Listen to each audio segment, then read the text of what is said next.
I am RPC-209. I am easily contained inside a regular containment chamber. There are no lights in my cell. It is very cold, almost freezing. The cell walls are made of hard metal, nowhere to sleep but the floor. My body aches every morning as I wake up. The room is empty. A small opening exists at the bottom of the cell door. They use this to slide food into the room.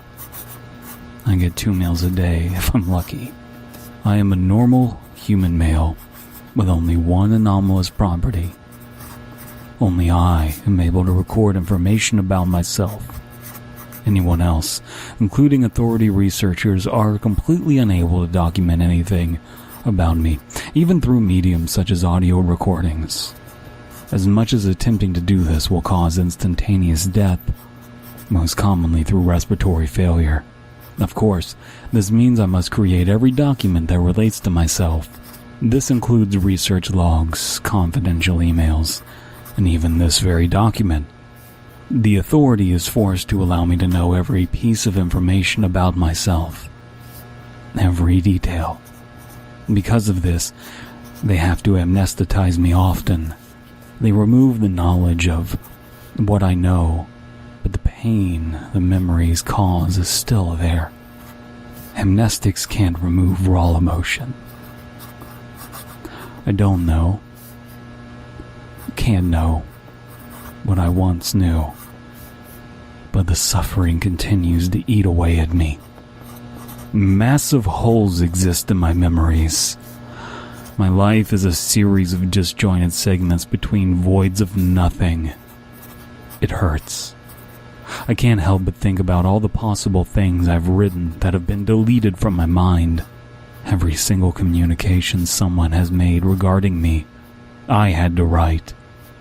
Countless conversations, me playing both sides before being removed from my head. I'd imagine at one point, I had to write an email on behalf of the head researcher to the site director regarding my own termination. That seems like something that would happen eventually, given enough time. Of course, ultimately I never was terminated. I can only assume this is because they need me for something. They must have some reason to keep me around. The authority has many ways of getting what they want from me. Often, they tell me exactly what to write, word for word. If I transcribe their message, as they say, I am let back into my cell. If I'm not so cooperative, they try to coerce me. I can only imagine the threats they've made to me that have been erased with amnestics. I can't take it. I decided that I would stop recording anything for them at all.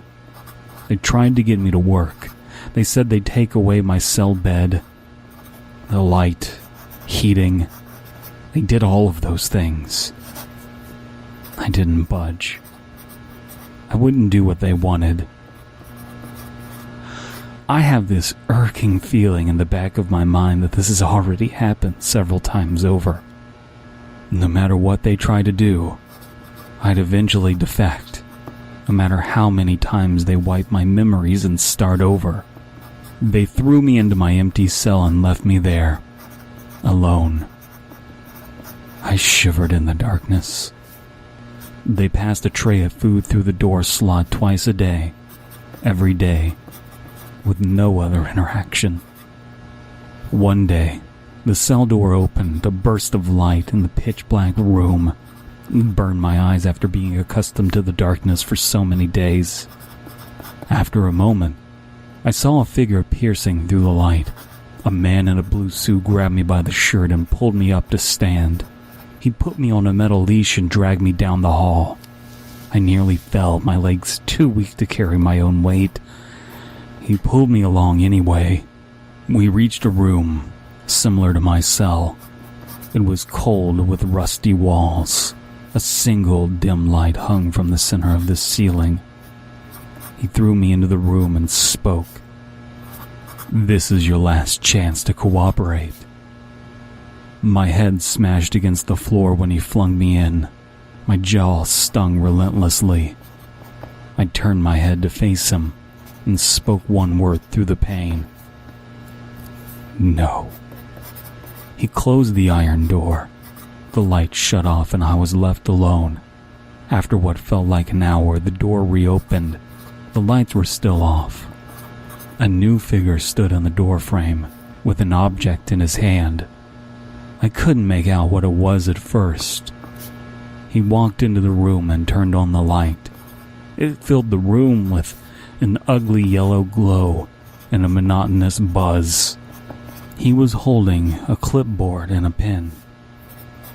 He handed them both to me. He told me to write down everything I knew about myself, probably to find out if they had forgotten to amnestize me for anything.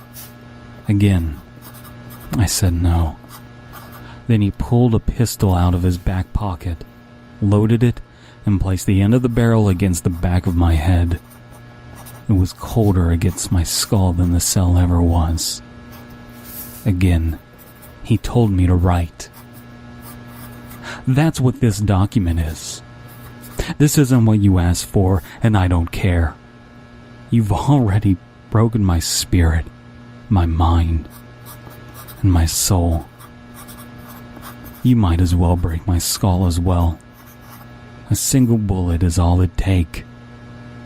I'm calling your bluff.